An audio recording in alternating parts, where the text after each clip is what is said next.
안녕하세요. 전업투자자 복리입니다. 오늘도 매매 모두 잘 하셨는지 모르겠네요. 일단은 시황 관련 간략히 보고요.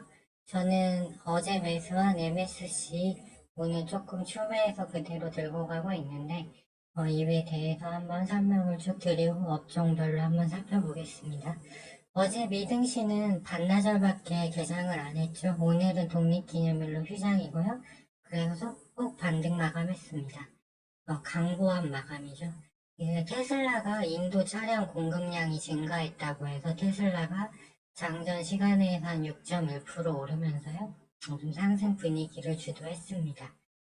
그리고 미증시 공표 탐욕 지수는 제가 최근 모니터링을 시작한 이래 85까지 접근을 해서 최대치를 찍었고요. 100이 최대치인데 85까지 갔다는 얘기입니다.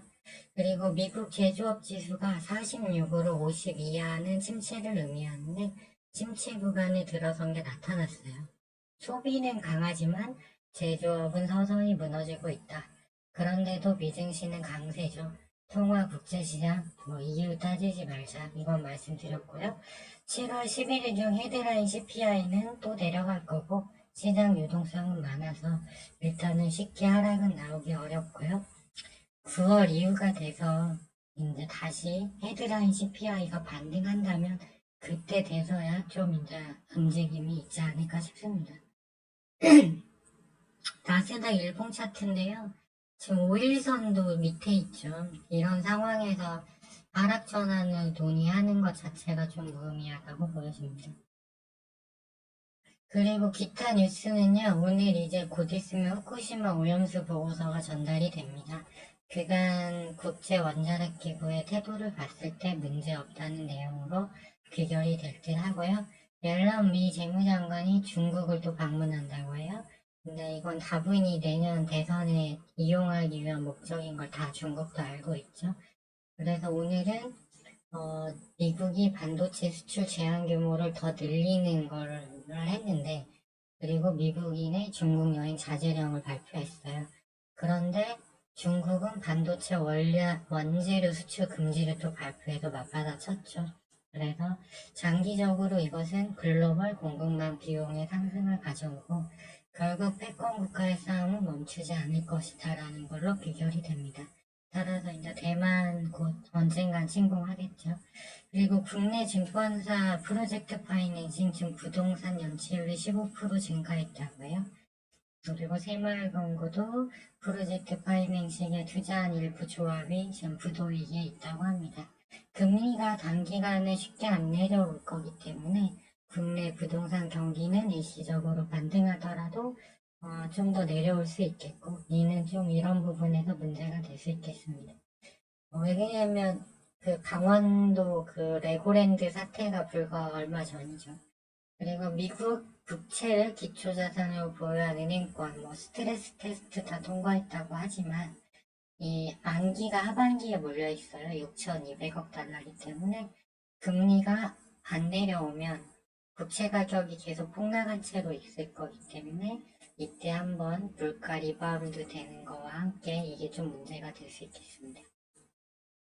국내 증시는 장 초반부터 외인 기관이 선물과 현물을 모두 매도했어요. 여기서 현물이란 주식을 말하는데 최종적으로 양대 시장 합쳐서 한 1,400억 매도했고 어제 들어온 기관 물량은 단타라고 말씀드렸잖아요. 그래서 어제 산 거 그대로 다 팔았다.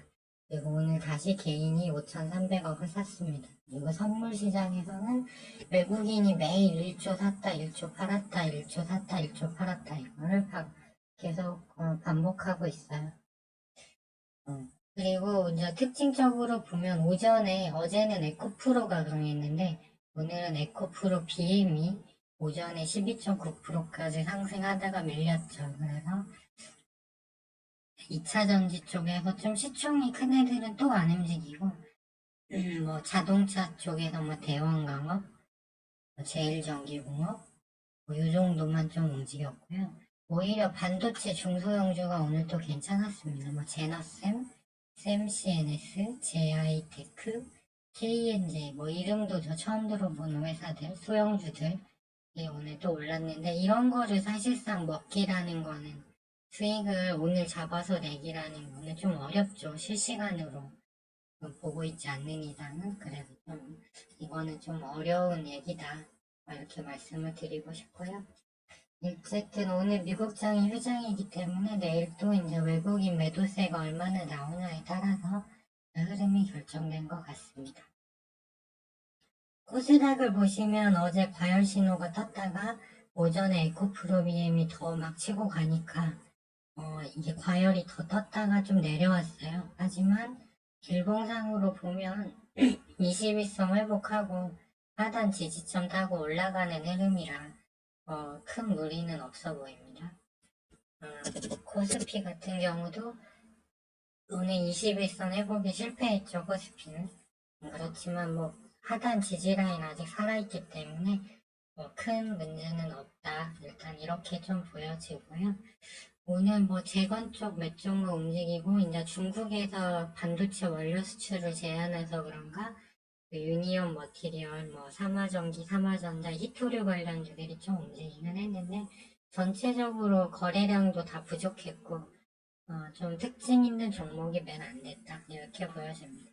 저는 어제 매수한 MSC 그대로 가져가고 있는데요. 어제 1% 손실이었는데 오늘은 3% 손실로 바뀌었습니다. 그래서 오늘 장중에 아주 조금 추매를 했고요. 일단 보시면 100분 봉상 일단 여기 21선은 살리고 가는 흐름이에요. 15분 봉도 이평선 다 모였기 때문에 그런 흐름인데 일단은 일봉상으로는 이격을 좀 양호하게 줄였어요. 그래서 일단 오늘 보고서가 문제 없다고 나왔을 때 이제 내일 어떻게 반응하냐가 더 중요한 것 같습니다. 그래서 오늘 마니커 FNG 이제 실제 수혜주죠. 6개주니까 10%까지 올랐다. 시외 조금 빠지고 있고요. 그 다음에 방사능 좀 관련주인 한창산업이 적은 거래량으로 7.67 올랐다가 보합. 그 다음에 소금 관련 대장주 보라티알이 장중에 거의 18%까지 올랐다가 지금 소폭 밀리고 있네요. 그리고 위드텍은 장중에 6%까지 하락했다가 다시 1.2% 상승으로 끝났어요. 그래서 일단 추세는 계속 좀 다지고 가고 있는 편이다 이렇게 보시면 될 것 같고 MSC 같은 경우는 시간에서 이제 어제는 한 1.7% 빠졌는데 오늘은 좀 살려는 매수세가 있는 것 같아요. 아무래도 이격도가 줄었으니까. 그래서 일단 내일장도 오늘과 좀 비슷한 흐름일 것 같아요. 왜 그러냐면 지금 오늘 미국장이 알렸으니까. 그리고 코스피는 요 하단에 일단 21선 살아있고 코스닥 같은 경우는 솔직히 에코프로 그룹주가 하드캐리한 건 맞거든요. 어제 오늘. 그래서 에코프로 그룹주가 내일 밀리면 다시 21선까지 조정 나오는 흐름이 나올 수 있겠죠. 그렇게 되면 이제 오늘 보고서가 발표되면 이제 내일 이쪽이 어떻게 움직이는가가 중요한데 저는 일단 MSC를 승부를 보고 위드텍 정도 이제 추가로 어제도 똑같죠. 어제도 위드텍 정도 계속 관찰하는 그 정도 팩터 매매 전략을 유지하고 있습니다. 그리고 나서 재건주는 다음 주에 일정이 있으니까 그때 봐서 이제 조금씩 모아가면 된다 이렇게 보고 있습니다. 위즈텍은 모니터링 하는 회사인데 절대로 거래량 붙기 전에는 미리 따라 들어가면 안 된다고 했는데 60분봉으로 보면 자리는 괜찮아요. 나쁜 자리는 아닙니다. 그렇게 보여지고 MSC도 이틀간의 급등에 따른 이격도를 잘 줄이고 60분 봉상 정배열이 됐기 때문에 이제 내일부터가 중요하다. 이렇게 보시면 될 것 같습니다. 네, 오늘 방송은 여기까지 하겠고요. 지금까지 시청해주셔서 감사하고 도움이 되셨다면 좋아요와 구독 신청 부탁드리고 저는 내일 오후 4시에 다시 마감 시황을 가지고 찾아뵙도록 하겠습니다. 모두 편한 오후 시간 되시기 바랍니다.